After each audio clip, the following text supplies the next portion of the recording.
Hello mga ka-ate Marslin. God bless everyone. For today's video ay magluluto tayo ng chicken bake in oven.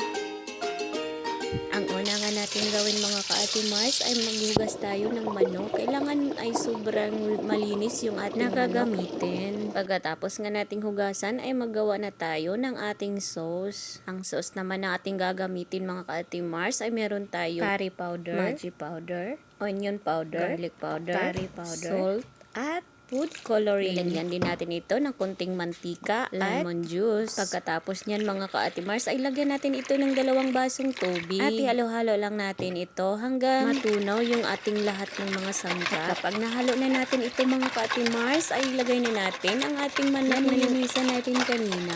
May-kos lang natin yung manok mga ka-ate Mars. I-massage natin yung manok sa sauce mga ka-ate Mars para po ay manunuot yung sauce sa laman ng manok. At pagkatapos niyan mga ka-ate Mars ay ilagay na natin ito sa ating lutuan. Ganyan lang po kadali maggawa at magluto ng chicken bake in oven. Pagkatapos nga nating inisa-isa yung manok sa sauce mga ka-ate Mars, yung sauce naman ay ibuhos natin sa manok. At lutuin natin ito mga ka-ate Mars ng 3 oras sa oven. Pagkatapos nga nating ilagay yung sauce sa manok mga ka-ate Mars ay lagyan natin ito ng buong sibuyas at saka preskong lemon para po ay mabango. Sa lahat po ng mga niluluto ko dito sa ibang bansa mga ka-ate Mars, ito yung pinaka-paborito ng amo ko.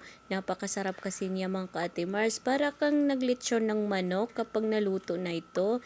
Ganun talaga yung lasa niya. Parang litson ito ay ready na lulutuin mga ka-ate Mars. Kaya lutuin na natin ito sa oven ng 3 oras. Kaya sobrang lambot nito mga ka-ate Mars kapag ito ay naluto. Sa pagluto naman natin mga ka-ate Mars ay naglagay tayo ng 350 para ay normal lang yung init niya sa oven. At dahan-dahan itong maluluto. At ito na ang resulta mga ka-ate Mars. 3 oras po itong naluto sa ating oven. Thank you for watching everyone. See you for my next video guys. Bye bye.